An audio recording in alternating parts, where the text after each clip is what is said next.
বিকেলের বুলেটিনে আমি মনীষা। সম্প্রতি উত্তরবঙ্গ সফরে গিয়ে এনআরসি ইস্যুতে মুখ খোলেন মুখ্যমন্ত্রী মমতা বন্দ্যোপাধ্যায়। বিএসএফ কে নিয়ে কড়া মুখ্যমন্ত্রীর মন্তব্যের প্রমাণ চাইলেন বিজেপি বিধায়ক শঙ্কর ঘোষ। প্রমাণ চেয়ে মুখ্যমন্ত্রীকে চিঠি দেওয়ার পাশাপাশি সেই চিঠি তিনি পাঠিয়েছেন কেন্দ্রীয় স্বরাষ্ট্রমন্ত্রী অমিত শাহকেও। বিএসএফ কে নিয়ে মমতা বন্দ্যোপাধ্যায়ের অভিযোগের প্রমাণ চাই। বিজেপি বিধায়কের চিঠি গেল অমিত শাহের কাছে। কার্ড নিলেই এনআরসির আওতায় পড়তে হবে এমন দাবি করেছিলেন মমতা। এরপরই প্রশ্ন ওঠে, বিএসএফ কি আদৌ এমন কোনো কার্ড দিচ্ছে? মমতার ওই বক্তব্যের পর বিএসএফ এর ইস্টার্ন কমান্ডের ডিআইজি এস গুলারিয়া জানান, কোনো রকম পরিচয়পত্র বানানোর অধিকার নেই তাদের। সেই ঘটনার পরেই এবার মমতার মন্তব্যের প্রমাণ চাইলেন বিজেপি বিধায়ক শঙ্কর ঘোষ। প্রমাণ চেয়ে মুখ্যমন্ত্রীকে চিঠি দেওয়ার পাশাপাশি সেই চিঠি তিনি পাঠিয়েছেন কেন্দ্রীয় স্বরাষ্ট্রমন্ত্রী অমিত শাহকেও।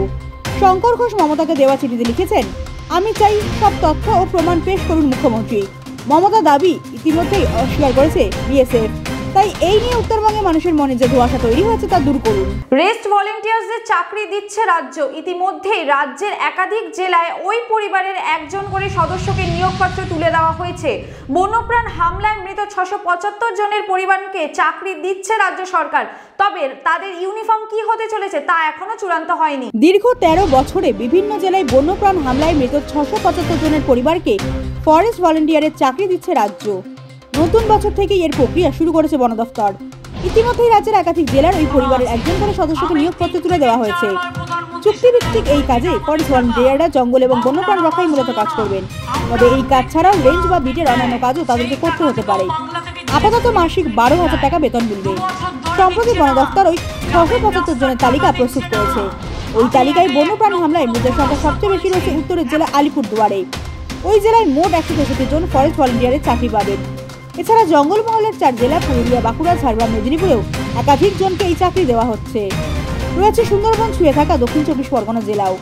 বন দফতর সূত্রে জানা গিয়েছে, রাজ্যের মোট 17টি জেলায় বন্যপ্রাণ হামলায় মৃতের পরিবারের একজন সদস্যকে এই চাকরি দেওয়া হচ্ছে। রাষ্ট্রপতির বাজেট ভাষণের উপর রাজ্যসভায় জবাবি বক্তব্যে কংগ্রেসকে খোঁচা প্রধানমন্ত্রী নরেন্দ্র মোদীর। বাংলা থেকে চ্যালেঞ্জ এসেছে, 40টির বেশি আসন জিততে পারবে না কংগ্রেস, এমনটাই মন্তব্য শোনা গেল প্রধানমন্ত্রীর গলায়।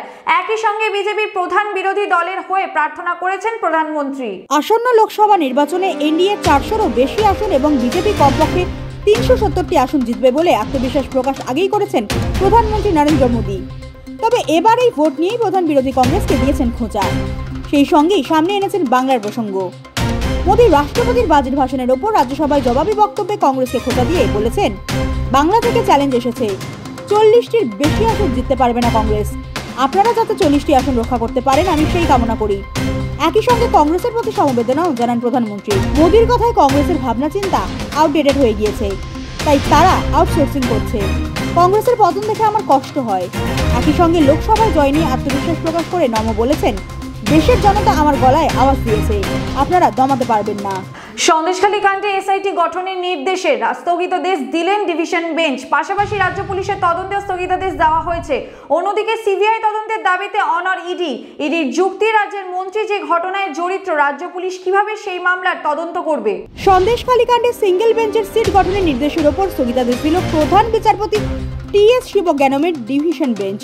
সিট তদন্তের উপরেও স্থগিতাদেশ দেওয়া হয়েছে। রাজ্য পুলিশ যে মামলা রুজু করেছে সেগুলির উপরেও আপাতত অন্তর্বর্তী স্থগিতাদেশ দিয়েছে প্রধান বিচারপতি ডিভিশন বেঞ্চ। সিট যে তদন্ত করছিল তাতে প্রথম থেকেই সন্তুষ্ট ছিল না ইডি। তাদের বক্তব্য ছিল, রাজ্য পুলিশ যে মামলা তদন্ত করছে সেই তদন্ত কিভাবে পক্ষপাতহীন হবে, কারণ যার বিরুদ্ধে মূল অভিযোগ তিনি রাজ্য সরকারের একজন মন্ত্রী। তাহলে কিভাবে রাজ্য সরকারের পুলিশ তদন্ত করবে? একদিনের শুনানিতে ইডির বক্তব্যের পর প্রধান বিচারপতি আর কারোর বক্তব্য শুনতে চাননি। তিনি সরাসরি সিটের তদন্তের ওপর অন্তর্বর্তী স্থগিতাদেশের নির্দেশ দেন। একইভাবে রাজ্য সরকারের পুলিশ যে কটি তদন্ত করছিল সব কটির ওপরেই স্থগিতাদেশ দেওয়া হয়। বিজেপি কর্মীদের উপর হামলার প্রতিবাদে ভূপতিনগরে বিরোধী দলনেতা শুভেন্দু অধিকারী দেখা করে আক্রান্ত বিজেপি কর্মীদের সপরিবারের সঙ্গে পুলিশের বিরুদ্ধে ভাতের থালায় লাথি মারার অভিযোগ উঠেছে। ভূপতিনগরে দাঁড়িয়ে শুভেন্দু অধিকারী হুঙ্কার দিয়ে বলেছেন, মমতাকে প্রাক্তন করে তবেই বিশ্রাম নেব। মিথ্যা মামলায় ফাঁসানো হচ্ছে বিজেপি কর্মীদের। মিথ্যা কেসে ফাঁসিয়ে তাদের বাড়ি থেকে তুলে নিয়ে যাচ্ছে পুলিশ, গ্রামে অত্যাচার চালাচ্ছে। এগুলি সহ একাধিক অভিযোগ নিয়ে রাজ্য সরকার পুলিশ প্রশাসনের বিরুদ্ধে পথে নামলেন বিরোধী দলনেতা। ভূপতিনগরে গিয়ে আক্রান্ত বিজেপি কর্মীদের বাড়িতে যান শুভেন্দু অধিকারী। তাদের পরিবারের সদস্যদের সঙ্গেও কথা বলেন। শুভেন্দু মহিলাদের উদ্দেশ্যে বলেন, যদি পুলিশ আসে তাহলে গ্রামের সব মহিলারা মিলে শাঁখ বাজান। প্রতিরোধ গড়ে তোলার নির্দেশ দেন রাজ্যের বিরোধী দল নেতা। শুভেন্দুর অভিযোগ, ভোট আসছে তাই হামলা। এরপরেই বিস্ফোরক মন্তব্য করে বলেছেন, মমতাকে প্রাক্তন করে তবেই বিশ্রাম নেব। পাশাপাশি দলিত নেতাদের উপর পুলিশকে লেলিয়ে দেওয়ার অভিযোগ করেছেন বিরোধী দলনেতা। বিকেলের বুলেটিন এ পর্যন্ত। সারাদিনের সমস্ত রকম টাটকা আপডেট পেতে চোখ রাখুন মহানগর 24x7-এ।